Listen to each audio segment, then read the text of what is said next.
Just out of college, and despite having a degree, it was almost impossible for me to get a job.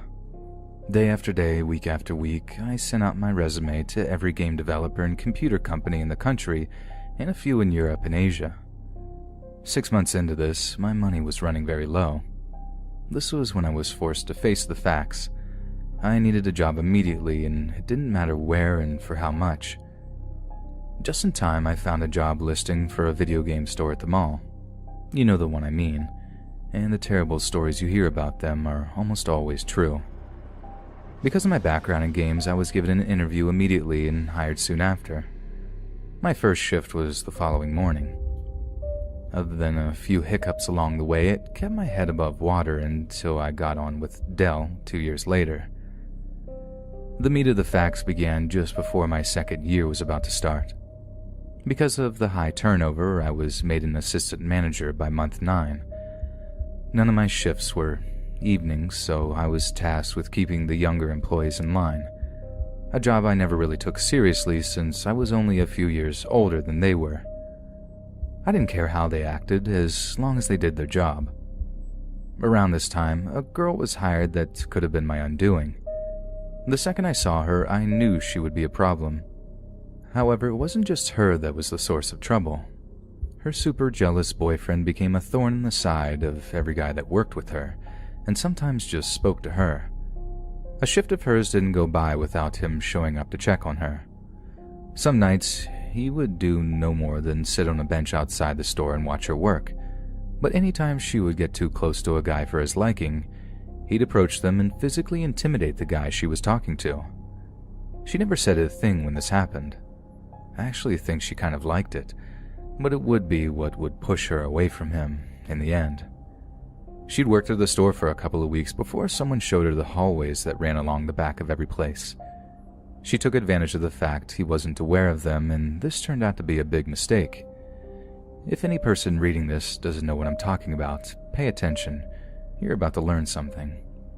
I'm not sure how common this is, but some indoor malls, those built in the old way where each store inhabited an area that leased from the mall owner, there are a network of paths or halls that run behind each business. They're used mainly by the employees.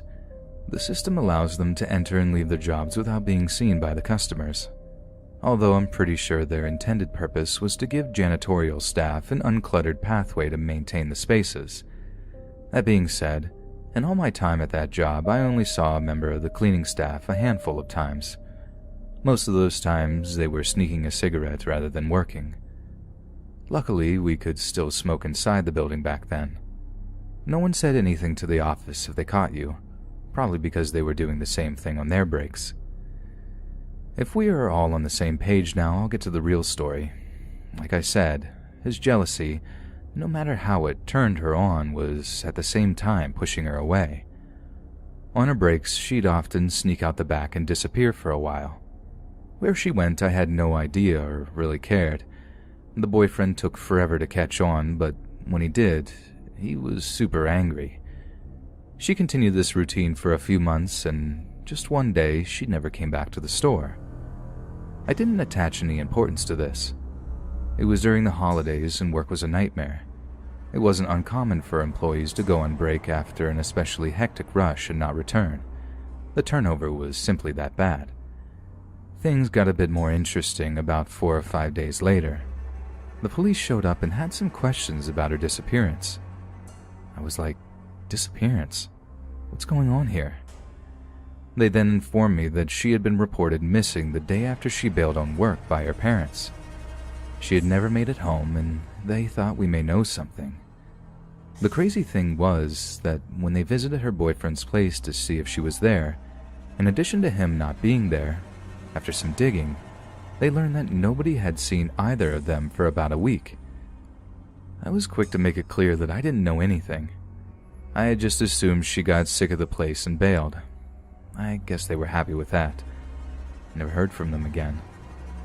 Time passed and the situation around her almost faded completely from my mind, until something really big in February happened and brought it back into crystal clarity.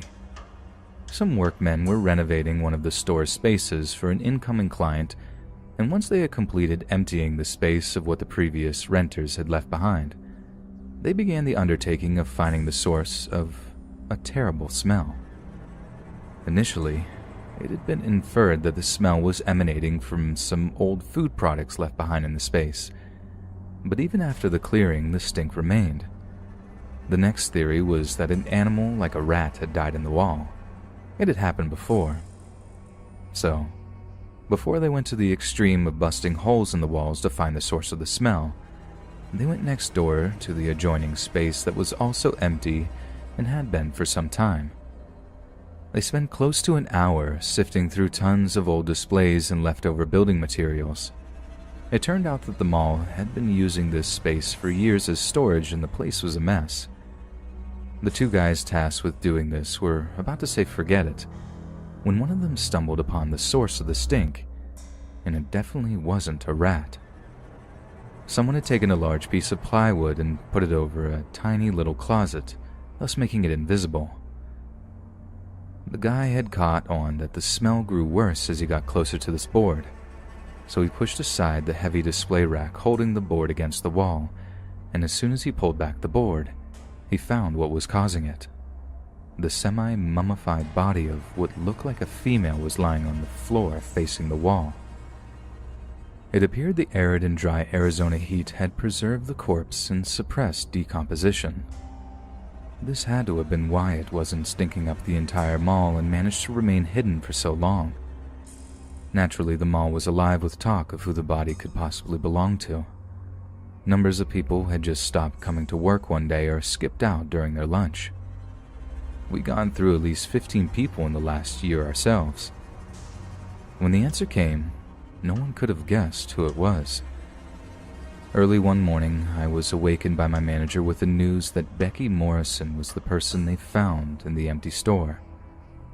My only answer was, "Who?"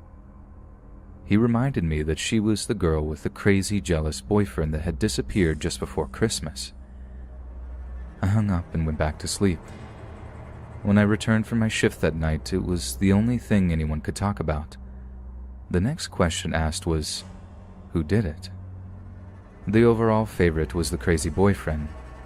Everyone knew by now that he had disappeared just after her, and considering his body wasn't found alongside hers, it was a fair assumption. He was most definitely nuts. It made sense. The story took a whole new angle just a couple of weeks after she was identified. An article was published in the paper discussing a possible new motive behind this.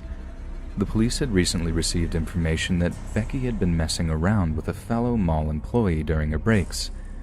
They were meeting in the unoccupied store her body had been discovered in and fooling around. After following some leads, they were able to identify the employee. He was a 22-year-old guy working in the Hallmark store, but no name was given. He told the officers that he and Becky were supposed to hook up the day she disappeared, but he got holed up by the time he'd reached the empty space and she was gone. He figured she couldn't wait and returned to work. It was only a few days later, when the cops showed up at the mall to ask questions, that he heard she was missing. His mind went straight to the worst, and he was afraid he'd be blamed for it, so he said nothing. Then, when the news reached him that the boyfriend was also missing, it was too late. He figured if the boyfriend was hiding out, waiting for his chance to get him, it was best for him to say nothing, just on the off chance he didn't know for sure who the guy was. It all boiled down to him being afraid, and with what I knew, I could understand. What nobody knew, and still probably doesn't, is that her and I had a thing for a short while too. It wasn't long, but once is all it takes. I was the person who told her about the back hallways, after all. We slipped out there a few times to mess around. Fortunately, we never got busted. When she moved on to the next guy, I wasn't hurt. I knew she had a boyfriend anyway. Now you know why I had to act as if though I didn't care about her. We figured it was the safest thing for the both of us. Turns out we were right. I was overjoyed no one knew about us.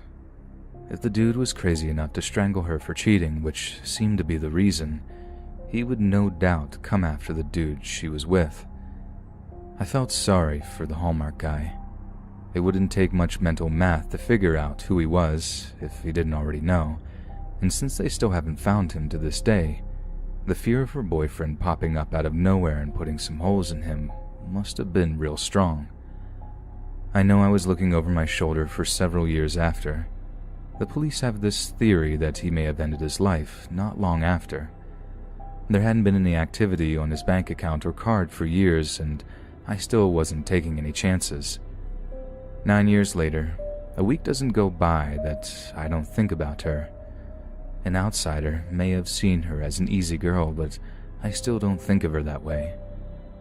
It struck me that she was just looking for a guy that would treat her well and commit to her for the long term without being psychotic about it. She was genuinely a good person, and certainly didn't deserve the end she had, but then again, I can't think of very many that do.